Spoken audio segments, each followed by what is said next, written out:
నమస్తే అన్న. నేను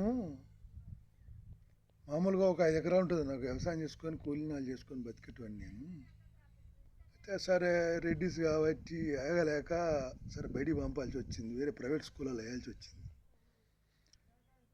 అయితే ఇప్పుడు 10th చదువుతాడు ఆయన. ఇంకా పాస్ అవుతాడో ఫెయిల్ అవుతాడో కూడా తెలియదు ఇప్పటి వరకు కూడా. నాకు హైదరాబాద్ నుంచి కాల్స్ వస్తున్నాయి.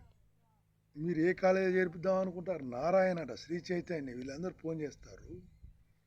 ఎంత మేడం అని నేనంటే బైపీసీకి 1,90,000 అంట, మన ఎంపీసీకి 1,60,000 అంట.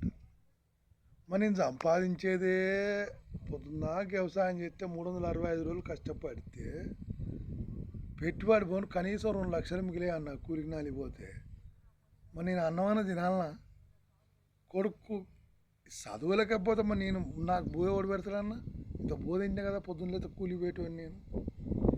ఏందన్నా ఎక్కడ పోతుందన్న రాష్ట్రం? చదువు ఆగమైపోయింది. మొత్తాన్ని ఆగం చేసిరు, నాశనం చేసిరు, సర్వనాశనం చేసిరు చదువును, వైద్యాన్ని. ఇక ప్రైవేట్ హాస్పిటల్లో పోతే ఇంకా ఘోరం, ఈ ప్రైవేట్ స్కూల్లో పోతే ఇంకా ఘోరం. ఏందన్నా 1,90,000 అంటే నాకు వచ్చే సంపాదనే 1,50,000 లేదు. మరి నేనేం చేసి బతకాలో మీరు చెప్పండి అన్న.